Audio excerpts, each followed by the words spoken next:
BJP ने बरसों पुराने वादे को किया पूरा। जम्मू कश्मीर को अब रियासत का दर्जा भी नहीं रहा। जम्मू कश्मीर और लद्दाख दो अलग यूनियन टेरिटरीज।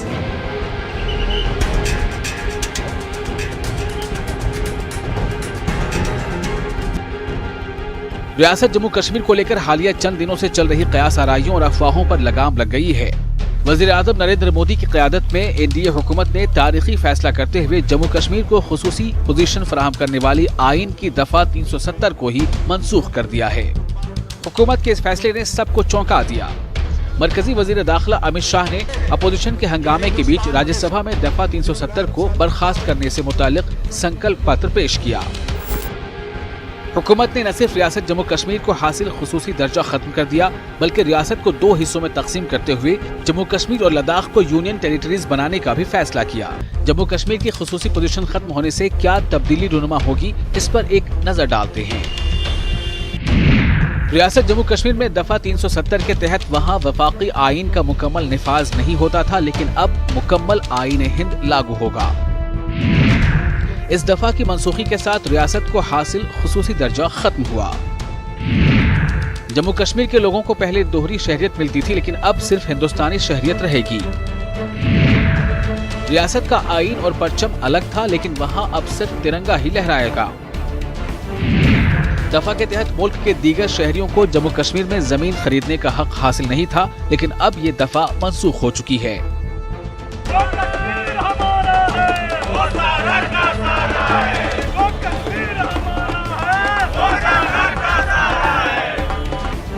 बीजेपी शुरू से ही जम्मू कश्मीर को हासिल खुसूसी मौक़िफ़ की मुखालिफ थी। मोदी हुकूमत ने इस देरीना मुतालबे को अब अमली जामा पहना दिया है। Bureau report, news 18 Urdu. और राज्यसभा में दिन भर की बहस का जवाब देते हुए वज़ीर दाखिला अमित शाह ने कहा कि यूनियन टेरिटरी का दर्जा आर्जी है और हालात बेहतर होते ही जम्मू कश्मीर को दोबारा रियासत का दर्जा दिया जाएगा। उन्होंने कहा कि दफा 370 ने दहशतगर्दी को हवा बख्शी है। उन्होंने कहा कि इस दफा से रियासत में तामीर और तरक्की का फुकदान रहा। कहते हैं कि कॉन्स्टिट्यूशनली ठीक नहीं है, मुझे भी मालूम है कि साहब कुछ पार्टियों ने एनजीओ की ब्रिगेड बनाकर रखी है और ये बिल को चैलेंज करेंगे, मुझे भी मालूम है। और मैं मान्यवर आपके माध्यम से सदस्यों को कहने आया हूं, कोई भी लीगल स्क्रूटिनी से इस बिल को कोई कुछ नहीं होने वाला है। हर लीगल कुछ लोगों ने कहा कि 370 जम्मू कश्मीर को भारत के साथ जोड़ती है। स्पिरिट से देखा जाए तो वो ठीक है, मगर मैं दो तिथियां कहना। महाराजा हरि सिंह द्वारा 27 अक्टूबर 1947 में instrument of accession of Jammu Kashmir में साइन किया गया। वो कब करा? 27 अक्टूबर 1947 में, और 370 1949 में आई। भारत के साथ जुड़ाव का 370 से कोई लेन देन नहीं है मान्यवर, ये भ्रामक प्रचार किया गया है। कहते कि 370 नहीं रहेगी तो भारत से जम्मू कश्मीर अलग हो जाएगा।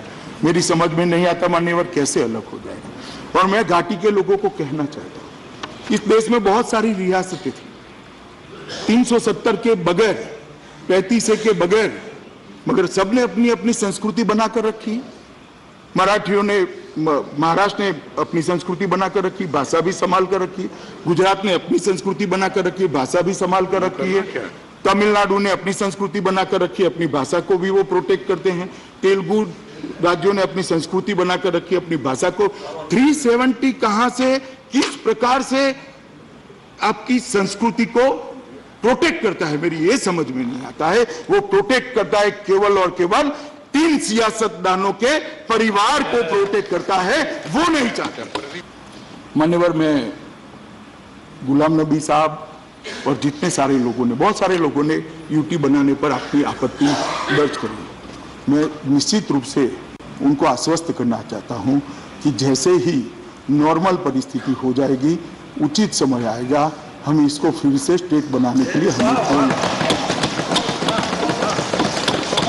और मैं आज इस सदन से के माध्यम से जम्मू कश्मीर की जनता को भी कहना चाहता हूं, जम्मू कश्मीर भारत का मुकुटमणि है और इसमें हमें कोई मतभेद, कोई भी, जब भी उचित समय आएगा। मगर जिस प्रकार के भाषण हो रहे आज मुझे लगता है कि थोड़ा लंबा समय जाएगा, क्योंकि ये भाषण बाद में घाटी में भी होने वाला है। अगर स्थिति नॉर्मल होती है तो हमें कोई ज्यादा इसको लंबा करने में कोई शौक नहीं है, ना हम करना चाहते हैं। जम्मू कश्मीर में 370 को खत्म करने को लेकर मरकजी हुकूमत के फैसले पर मेरठ में भी मकामी बीजेपी यूनिट और हिंदू महासभा के अलावा समाजी तंजीमों के जिम्मेदारान ने मिले जुले रद्द-ए-अमल का इजहार किया। अपने पूरे कार्यकाल में केवल एक ही काम सही किया है, भगवान ने इन्हें सद्बुद्धि दी है। इससे पहले इन्होंने कोई राष्ट्र हित का कार्य नहीं किया और इसके लिए बधाई के पात्र हैं। और अगर जिस तरीके से इन्होंने 3 तलाक पर जोर लगाया था उसी तरीके से अपना मैनेजमेंट करके और राज्यसभा से लोकसभा से इसे पारित करवाएं तो ये हमारी बहुत बड़ी सफलता होगी, ये हिंदुस्तान की सफलता होगी, भारत की सफलता होगी, क्योंकि हिंदू महासभा सन 50 से ही इसका विरोध करती आ रही है और हमारी पहली मांग ये थी कि धारा 370 खत्म हो। मोदी जी का बहुत अच्छा निर्णय हुआ और वहाँ कश्मीरियों के लिए भी बहुत अच्छा निर्णय हुआ है। 35 से हटना बहुत ही जरूरी था, वहाँ 370 धारा, ये दोनों चीजें बहुत ही जरूरी थी वहाँ के लोगों की तरक्की के लिए भी। बिल तो अब पेश किया है लेकिन प्रेसिडेंशियल एक्सेंट इसको लेने के लिए पहले भेज दिया है, क्योंकि इनको ये खतरा था कि ये प्रोविजन हो सकता है गिर जाए, ये विधेयक राज्यसभा में गिर जाए, इसीलिए इन्होंने राज्यसभा में पहले पेश किया है। फ्लोर मैनेजमेंट में ये लोग बहुत उस्ताद हो गए हैं। तलाक बिल का आपने देख लिया, अभी RTI बिल का देख लिया। विपक्ष किस तरह से बिखरा हुआ है और किस तरह से जो है बीजेपी मजबूत हो गई है इन राज्यसभा ऑल्सो, ये उसी का ही एक नमूना है कि इन्होंने इस विधेयक को पेश किया। हालांकि इनकी मानसिकता में तो ये विधेयक 1952 से है, जब से भारतीय जनसंघ का जन्म हुआ है, क्योंकि ये सिंपल मेजॉरिटी बिल है, कॉन्स्टिट्यूशनल अमेंडमेंट नहीं है, ये आप ध्यान रखिए। 370 में इन्हें कॉन्स्टिट्यूशनल अपॉइंटमेंट वो करना पड़ता, इन्होंने चोर दरवाजे से खत्म किया 370। और कानपुर में भी क़याम पजीर कश्मीरी पंडितों ने मोदी हुकूमत के इस फैसले का तहे दिल से खैर मकदम किया। इनका कहना यही है कि हुकूमत के फैसले से वो कितने खुश हैं इसका अंदाज़ा नहीं लगाया जा सकता। और उनसे बातचीत की हमारे नुमाइंदे अमित कंचू ने। पिछले 3 दशकों से अपने घर को छोड़कर बेघर हुए ये कश्मीरी पंडितों के लिए आज का दिन किसी उत्सव से कम नहीं है। सरकार के इस पहल के बाद से कश्मीरी ब्राह्मण्स का कानपुर में क्या रुख है उसको जानने के लिए इस वक्त मैं कानपुर में कश्मीरी पंडित महासभा के जो पूर्व अध्यक्ष उनके साथ खुद मौजूद हूँ। सर, आज जिस प्रकार से इनिशिएटिव स्टेप उठाया गया, क्या रिएक्शन है आपका सर? हमारे लिए तो इससे बड़ी कोई खुशी, जिसका इंतज़ार हम कई सालों से कर रहे थे, वो आज मोदी जी की वजह से हो गया। हमें वो रातें याद आ रही हैं जिस वक़्त हमें रात के 12 बजे, सर्दियों का दिन थे 1990 में, दिसंबर का महीना, कड़कती सर्दी, अपनी जवान बेटियों औरतों के साथ ट्रकों में भर भर के हम लोगों ने कश्मीर छोड़ा। और उस वक़्त जो नारे, डरावने नारे दिए जा रहे थे वो ये थे कि सिर्फ ये जो आदमी लोग हैं, मर्द हैं, ये वैली छोड़ के जाएं और अपनी औरतों को और अपनी जवान लड़कियों को हमारे लिए छोड़ जाए। इतना था, इतना डरावना सीन था। उन्हीं दिनों की ये बात है कि हम लोग वैली छोड़ के जम्मू, कोई दिल्ली, कोई पंजाब, कोई महाराष्ट्र, लेकिन भगवान की कृपा ये थी कि 100% कश्मीरी पंडित, 4 लाख लोग वहाँ से भागे थे हम। और लेकिन अच्छाई ये थी कि हम लोग सभी पढ़े लिखे थे, सभी 100% लिटरेसी थी। कहीं ना कहीं सब एडजस्ट हो गए और रह तो अभी भी रिफ्यूजियों की तरह ही रहे। हमारा स्टेटस इंडिया में अभी भी रिफ्यूजी हैं हम, माइग्रेंट बोलते हैं हमें, कश्मीरी माइग्रेंट।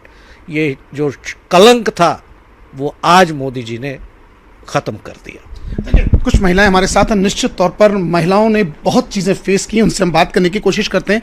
मैम, आज आपकी खुशी कुछ कह रही है, आपके चेहरे की खुशी कुछ कह रही है? आज तो मेरे बहुत खुशी हो रही, क्योंकि बचपन से पली हूँ, कश्मीर में ही पली हूँ, बड़ी हूँ, लेकिन आज जो खुशी हमें मिली, इससे ज़्यादा खुशी हमें कभी ज़िंदगी में मिली नहीं है। मोदी जी की जय हो। मोदी जिसने इस सरकार ने हमें इतना कुछ दिया है कि हम अपनी खुशी बयान ही नहीं कर सकते हैं। हाँ, आपके आंसू क्या कह रहे हैं कि कैसे हम पढ़े लिखे वहीं पे, बचपन से पले हैं वहीं पे, और ऐसे हमारे माँ बाप ऐसे घर छोड़ने पड़े और ऐसे हमारे घरों को उन्होंने बेच के कर दिया कि जैसे कोई कूड़ा करकट था। और अपना अपना घर छोड़ के हम ऐसी जगह आए, रिफ्यूजी आधे बन गए, कैसे कैसे हम टेंटों में बैठे हैं लोग, और जो पढ़े लिखे थे वो थोड़ा सेटल हो गए, जो नहीं थे वो बेचारे टेंटों में बैठे रहे, रिफ्यूजी की तरह बन रहे। आज हमें लगा है कि आज मोदी जी ने हमारे साथ बहुत इंसाफ कर दिया है। आज मैं बहुत ही ज़्यादा खुश हूँ, क्योंकि ना तो आज ईद है ना दिवाली, लेकिन हम कश्मीरी पंडितों के लिए आज सबसे बड़ा महा उत्सव है। आज की जो ये डेट है, ये हमारी कश्मीरियों के लिए एक बहुत ही इम्पोर्टेंट डेट और हमारे लिए एक फेस्टिवल की तरह बन चुका है ये। सो आई एम वेरी हैप्पी। चलिए, यूथ हमारे साथ हैं, चले आप कुछ कह दें, 2 शब्द कह दें। मोदी जी की जय हो। सर आप? मैं चाहूँगा कि मोदी जी जैसा भारत का सपूत ये वो ही कर सकते हैं, और मेरे ख्याल से 70 साल के बाद कश्मीर के साथ इंसाफ हो रहा है, और बाकी हिंदुस्तान की जनता है उसके साथ भी इंसाफ है कि वो भी कश्मीर जाकर अपनापन महसूस कर सके, वो अपनी जगह ले सके। देखिए, ये कुछ कश्मीरी परिवार थे जो कानपुर में विस्थापितों के जीवन व्यतीत कर रहे थे, क्योंकि इन पे एक विस्थापित का ठप्पा लगा था। मगर अब जिस प्रकार से सरकार ने एक इनिशिएटिव स्टेप उठाया, इनके इन भावनाओं को देखकर ये कहना गलत ना होगा कि जिस घड़ी का था मुझे इंतजार, वो घड़ी आ गई। वीडियो जर्नलिस्ट संदीप सविता के साथ अमित गंजू, न्यूज़ 18 कानपुर। वहीं जम्मू कश्मीर से दफ़ा 370 को ख़त्म किए जाने पर इलाहाबाद में मुस्लिम समाज की सरकर्दा शख्सियात ने हुकूमत के फैसले पर सवाल उठाया। इन शख्सियात का कहना है कि आइन की दफ़ा 370 को यकलख्त ख़त्म कर देने से रियासत में कई तरह के संगीन मसाइल पैदा हो सकते हैं। तो जो भी फैसला आजकल चंद दिनों में देखता हूँ मैं, तो थोपा जाता है। फैसला करने से पहले वहाँ की आवाम की राय लेना चाहिए, मशवरा करना चाहिए और दीगर पार्टियों से, और उसके बाद कोई नतीजे पहुंचना चाहिए। वो तो मिसयूज पावर और ऑफ पावर मैं समझता हूँ इसके, कि एकदम से अपनी राय दूसरों पर थोप दी। जिनके ऊपर राय थोप रहे हैं उनसे भी मशवरा बहुत ज़रूरी है, वहाँ के मकामी लोगों से, क्योंकि वो वहाँ का कश्मीर का जो बहुत ही कल्चर है, बहुत रिच है, और इंटरनेशनल लेवल पर भी लोगों को बांधने के लिए और लोगों को करीब आने के लिए ये कल्चरल रिलेशंस ये है। ये हिंदुस्तान की पहचान भी यही है और गंगा जमनी तहजीब भी है। हम सबको साथ लेके, ख़ास कश्मीर हो, बिहार हो, किसी सूबे का बात हो, तो उसके अवाम का ख्याल रखना चाहिए। अब तो सिर्फ और सिर्फ बात होगी हिंदू राष्ट्र बनाने की, और वोटिंग मेरे समझ से तो अब इलेक्शन भी कराने की ज़रूरत नहीं है, क्योंकि अब जो पोलराइजेशन होगा वो 80 और 20 का होगा। 80% हिंदू, 5% सेकुलर हिंदू और 15% मुसलमान। ये इस तरह से पोलिंग होनी है। अब वोटिंग जो है वो इस तरीके से होगी। तो ज़रूरत क्या है इलेक्शन कराया जाए, मतलब करोड़ों अरबों रुपया खर्चा किया जाए, पूरी गवर्नमेंट मशीनरी कुछ दिनों के लिए स्टैंड स्टिल हो जाए, इस सब की कोई ज़रूरत नहीं। अब तो सब खेल ख़त्म। अब सीधा काम होगा कि भाई हम पावर में हैं, हम मेजॉरिटी में हैं, हम जो चाहेंगे करेंगे, तुमको मानना पड़ेगा। समाजी खिदमतगार ज़ीशान खान का ताल्लुक़ मेरठ से है, लेकिन उनकी बहन अपने शौहर के साथ गुज़िश्ता कई बरसों से श्रीनगर में ही रह रही हैं। राब्ते के सभी ज़राए मुनक़ते होने के बाद से अब ज़ीशान खान और उनके अहल खाना बेहद परेशान हैं और हालात के जल्द से जल्द पुरअमन होने की उम्मीद और दुआ कर रहे हैं। बहन हैं और मेरे बहनों ही हैं, बहनों ही वहाँ पर प्रोफेसर हैं, जो एग्रीकल्चर यूनिवर्सिटी है कश्मीर की, उसमें श्रीनगर में लैंडलाइन और जो इंटरनेट और आपका मोबाइल जो सर्विसेज थी वो बंद हैं, और वो राब्ता हमारा नहीं हो पाया उस वजह से। अब नहीं कह सकते कि वहाँ क्या हालात हैं। जो कुछ भी हमने अभी तक मालूमात की है, जो कुछ हमें मिल रहा है दिल्ली और वहाँ, वो सब मीडिया के ज़रिए से ही मालूम हुआ है। ख़ासतौर से मैं अभी न्यूज़ 18 पे भी देख रहा था, तो उसमें बहुत सारे ऐसे चीज़ें बताई गई, और वहाँ के हालात भी थोड़ा सा नज़र आया हमें कि पुरअमन है कश्मीर में, घाटी में हालात कोई ऐसा वो नहीं है कि जो इस तरह से यहाँ हमारे जहनों पे परेशानी है। और उम्मीद करते हैं और हम दुआ करते हैं कि वहाँ हालात एक नॉर्मल। और जम्मू कश्मीर से दफ़ा 370 ख़त्म किए जाने पर मारूफ तारीख़दां प्रोफेसर इरफान हबीब ने इसे मुल्क और कश्मीरी अवाम से धोखेबाजी से ताबीर किया। ये पहला मौका है जब न कश्मीर के लोगों से पूछा गया, ना उनके इलेक्शन हुए, जब उनकी असेंबली भी नहीं है, जब हर चीज़ भारत सरकार ने ले ली है, और उसके बाद इतना ढोंग रचा करके बहुत ख़तरा है, ये है वो है, जबकि सिर्फ ये मालूम था कि ये करना चाहते हैं। तो ये सब तो बहुत ही नीची बात है, ऐसा नहीं होना चाहिए था। जो कश्मीर की असेंबली पास करती कि 35A नहीं होना चाहिए, आप ज़रूर उसको अबॉलिश कर देते। और वहीं मुस्लिम यूथ एसोसिएशन की जानिब से कश्मीर से दफ़ा 370 हटाए जाने पर आज शहर के मारूफ दरगाह बाबा बच्ची बहादुर पर चादरपोशी की गई और हुकूमत के कदम की भी सताइश की गई।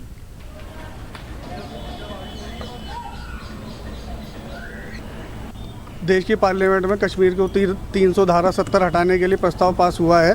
उसके अंदर देशवासियों के अंदर, ख़ास तौर से अल्पसंख्यकों के अंदर एक खुशी की लहर है और अखंड भारत की ओर अब हमारा देश चल पड़ा है। और नरेंद्र मोदी जी की नेतृत्व में देश की सरकार सबका साथ सबका विकास सबके विश्वास। अमित शाह जी की लंबी आयु के लिए दुआ की है और चादर चढ़ाई है कि उन्होंने पूरे भारतवर्ष को एक खुशी का अवसर प्राप्त किया है। धारा 370 और 35 से हटाकर एक देश में खुशी का माहौल है। वक्त गुजरने के साथ साथ उत्तर प्रदेश का सियासी माहौल भी तब्दील हो रहा है और अक़लियतों के हालात भी बदल रहे हैं। लोग एहसास कमतरी में मुब्तला हैं। सियासी लीडरों, मजहबी और तालीमी इदारों पर हुकूमत की जानिब से जो कार्रवाइयाँ की जा रही हैं वो ये बताने के लिए काफ़ी है कि मुस्लिम तबका किस एहसास में मुब्तला है। पेश लखनऊ से तारिक कमर की ये रिपोर्ट।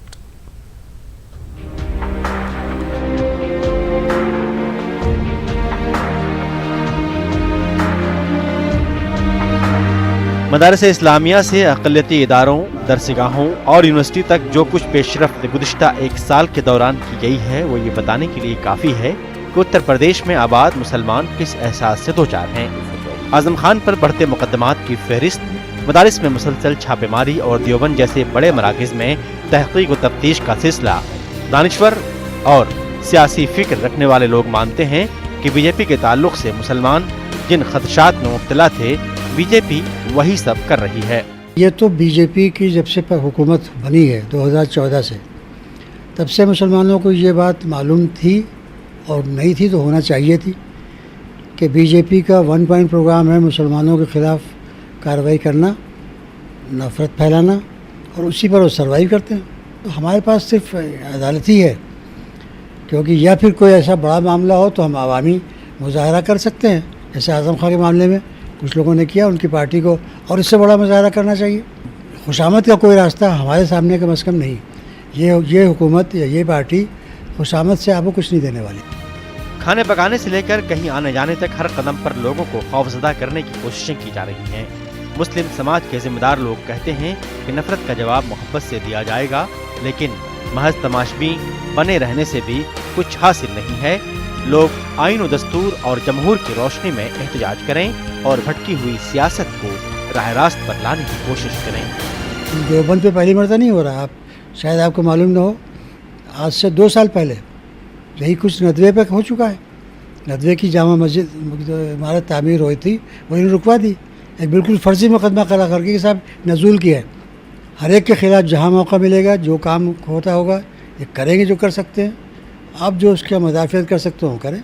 अदालत के अलावा सिर्फ एक अवामी तहरीक है जो इतनी बड़ी तादाद में होना चाहिए कि इंतज़ामिया पर, उसका हुकूमत पर असर पड़े। अगर ये लॉ बने और सबके लिए बराबर हो तो कोई हर्ज नहीं है, लेकिन जब वो बनाया जाता है और उसको किसी एक तबके के लिए इस्तेमाल किया जाता है, ये आगे आने वाली देश के लिए बहुत ख़तरनाक है। तो इस वक्त जो भी देश से मोहब्बत करने वाले हैं, और ख़ास तौर से मुसलमानों को जो हमेशा पहले अंग्रेज़ों के ख़िलाफ़, अंग्रेज़ों के जबर के ख़िलाफ़ खड़े हुए, आज फिर उनको ये खड़ा होना पड़ेगा एक साथ और कस की आवाज़ देनी पड़ेगी।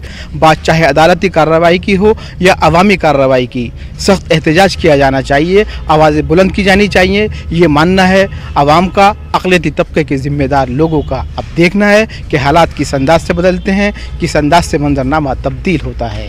कैमरामैन रवि के साथ न्यूज़ 18 उर्दू के लिए तारिक कमर, लखनऊ। बुलेटिन में वक्त एक ब्रेक का। पटना के खुदाबख्श लाइब्रेरी के ज़ेर एहतमाम जमहूरियत और अक़लियतों की अहमियत के मौजू पर एक सेमिनार का इनेकाद किया गया। सेमिनार में साबिक़ chief election commissioner doctor SY Qureshi और बिहार के साबिक़ IG MA काज़मी ने लोगों से खिताब किया। डॉक्टर कुरैशी ने जहां लोगों को वोट की अहमियत से रोशनास करवाया, वहीं MA काज़मी ने कहा कि मुसलमानों को जमहूरी हुकूक तक हासिल करने में एड़ी चोटी का जोर लगाना पड़ता है। जम्मू कश्मीर से दफा 370 हटाने के मामले पर रद्द-ए-अमल जाहिर करते हुए साबिक chief election commissioner SY Qureshi ने कहा कि इस फैसले से कशीदगी बढ़ सकती है। कुरैशी ने मजीद कहा कि दुआ यही करनी चाहिए कि हालात बेहतर रहें, लेकिन आइंदा ये मामला तूल पकड़ेगा। ये बहुत ही सीरियस एक कदम है और इसके कॉन्सिक्वेंसेस होंगे, अच्छे बुरे हर किस्म के, इसीलिए हर किस्म के रिएक्शन आएंगे। ये तो अब वक्त ही बताएगा। बस यही है कि जो भी अच्छा हो, जो भी हो, खुदा बेहतर करे हम सब के लिए। नहीं, अब ये पता नहीं, तो अब वक्त ही दिखाएगा कि क्या होगा, लेकिन इमीडिएटली तो लॉ एंड ऑर्डर प्रॉब्लम होगी, तो अभी इमीडिएटली तो फसादात होंगे, तो वो नहीं होने चाहिए और उसके ऊपर पूरे रोकथाम होनी चाहिए। ये अमन व अमान रहे, सबसे बड़ा तो दुआ ये। कश्मीर के मामले पर ऑल इंडिया मिली काउंसिल के जनरल सेक्रेटरी मंजूर आलम ने कहा कि इस ताल्लुक से कोई फैसला करने से पहले कश्मीर के लोगों से मशवरा करना चाहिए था। मंजूर आलम के मुताबिक मुस्तकबिल में कश्मीर के मसले का हल निकालने के बजाय मजीद उलझने का अंदेशा है। सरजमीन कश्मीर से तो मोहब्बत है, मगर कश्मीरी से कोई बहुत ज़्यादा मोहब्बत नज़र नहीं आ रही है। देखिए, इंसानी ज़िंदगी अहम होती है और ज़िंदगी में जान, माल, इज़्ज़त और आबरू बहुत ही कीमती मानी जाती है।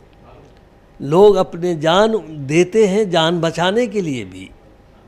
तो होना यही चाहिए कि जितना बड़ा हमारा मुल्क भी है, जिस आदर्श को हम लेकर चल रहे थे, जिस आदर्श को हमने इसमें दस्तूर में, संविधान में समोया था ट्रीटी के ज़रिए, उसको और भी बेहतर तौर से पेश किया जाता, ताकि वहाँ के लोग बजाय वो पिलेट गोली खाते, बल्कि उससे बेहतर ये है कि मोहब्बत की बोल के साथ कुछ चीज़ें ज़्यादा बेहतर किया जा सकता था। जम्मू कश्मीर के ताल्लुक से मरकजी हुकूमत के फैसले पर लोगों में खुशी देखी जा रही है। भागलपुर के अवाम ने भी मरकजी हुकूमत के फैसले का खैर मकदम किया और इसे मुल्क के लिए एक बड़ा दिन करार दिया। मरकजी हुकूमत के फैसले पर भागलपुर के लोगों का क्या कुछ कहना है, आइए देखते हैं। यह एक ऐतिहासिक